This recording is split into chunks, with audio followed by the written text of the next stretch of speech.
গতিকে তেওঁলোকক অশেষ ধন্যবাদ জ্ঞাপন কৰিছোঁ। ডাঙৰ হাতে ছাৰ আমাৰ মাজত উপস্থিত হৈছেহি সকলোকে দলীয়ভাৱে এই যিহেতু প্ৰায় 2 সহস্ৰাধিক আমাৰ মঞ্চত উপস্থিত হোৱাৰ বাবে আমি আহ্বান জনাইছোঁ। এয়া আমাৰ মাজত কামৰূপ জিলাৰ জিলায়ুক্ত হাতচপৰিৰে তেওঁ সম্বৰ্ধনা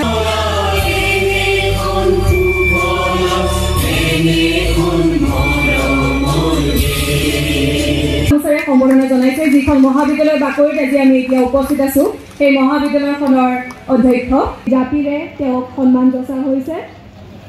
নৱেম্বৰ মাহত ডিচেম্বৰ মাহত বছৰীয়া পৰীক্ষাৰ আগে আগে কিতাপ মাত্ৰ ছপা কৰিব পাৰিছিল। ব্লেকত ল'ৰা ছোৱালীয়ে যি কিতাপ কিনিব পাৰিলে আৰু মই কিছুমান বিষয়ৰ কিতাপ পঢ়িলোঁ। যেনে মই সদায় কওঁ মোৰ যি শিক্ষা বিষয় আছিল এডুকেশ্যন আৰু শিক্ষা বিষয়ৰ কিতাপখন মই পঢ়িছিলোঁ মোতকৈ 17 বছৰ আগতে পিউ পঢ়া, যেতিয়া মানে আমাৰ হাই ছেকেণ্ডেৰী ব্যৱস্থাটো নাছিল, প্ৰি ইউনিভাৰ্চিটি পৰীক্ষা আছিল, তাৰ এখন কিতাপ পঢ়ি পেলাই মই পাছ কৰিছিলোঁ।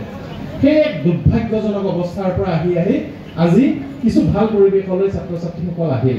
আমাৰ নতুন যি সমষ্টি যথেষ্ট ভাল লগা কথা যে আমাৰ নতুন সমষ্টিত ছয়গাঁও অঞ্চলটো সোমাই গৈছে, ৰাণী অঞ্চলো সোমাই গৈছে। বৃহত্তৰ এৰিয়া আমাৰ পলাশবাৰী সমষ্টি বৃহত্তৰ এৰিয়াৰ যিবিলাক আমাৰ কৃতি ছাত্ৰ ছাত্ৰীয়ে মেট্ৰিক আৰু হায়াৰ ছেকেণ্ডেৰী তেওঁলোকে ভাল ৰিজাল্ট কৰিছে, তেওঁলোকক আৰু লগতে শিক্ষক শিক্ষয়িত্ৰীবৃন্দ, প্ৰধান শিক্ষক শিক্ষয়িত্ৰীক, লগতে ইয়াতে বিশিষ্ট সাংবাদিক, লগতে আমাৰ কলেজৰ অধ্যক্ষসকলক সম্বৰ্ধনা প্ৰায় 2000 ষ্টুডেণ্ট ইয়াতে আজি সম্বৰ্ধনা অনুষ্ঠান আয়োজন কৰা হয়। আৰু মই এই অনুষ্ঠানটো প্ৰত্যেক বছৰে আয়োজন কৰোঁ যাতে আমাৰ ছাত্ৰ ছাত্ৰীসকলে উপকৃত হয়, তেওঁলোকে যাতে জীৱনৰ বাটত আগবাঢ়ি যাব পাৰে, তেওঁলোকে যাতে উৎসাহিত হয়।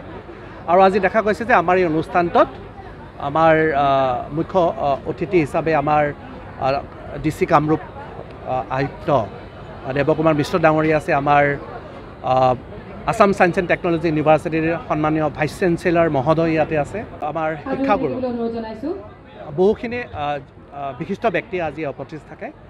মই আশা কৰিছোঁ আজি অনুষ্ঠানৰ জৰিয়তে আমাৰ ছাত্ৰ ছাত্ৰীয়ে যথেষ্টভাৱে উপকৃত হ'ব আৰু আগন্তুক দিনবিলাকত তেওঁলোকে আগবাঢ়ি যাব আৰু আমাৰ অঞ্চলৰ বৃহত্তৰ অঞ্চলৰ কাৰণে যাতে তেওঁলোকে সুনাম কঢ়িয়াই আনিব পাৰে, তাৰ কাৰণে মই ভগৱানৰ ওচৰত প্ৰাৰ্থনা জনাইছোঁ আৰু সকলোকে মই অভিনন্দন জ্ঞাপন কৰিছোঁ।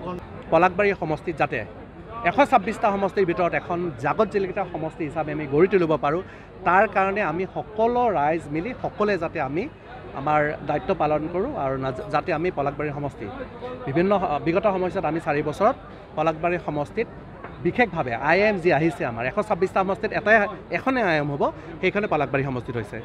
চ' নিশ্চয়কৈ মাননীয় মুখ্যমন্ত্ৰী মহোদয়ক ধন্যবাদ জ্ঞাপন কৰিছোঁ এই যুগতে। আৰু আমি পলাশবাৰী সমষ্টি যাতে আমি আগন্তুক দিনবিলাকত আকৌ আগবাঢ়ি লৈ যাব পাৰোঁ তাৰে কামনা কৰিছোঁ। আপুনি বিচৰা বাতৰি পাব কেৱল নিউজ 18 এপত। নিউজ 18 এপ ডাউনলোড কৰিবলৈ স্কেন কৰক এই QR কোড। গুগল প্লে ষ্টৰতো পাব এই নিউজ 18 এপ।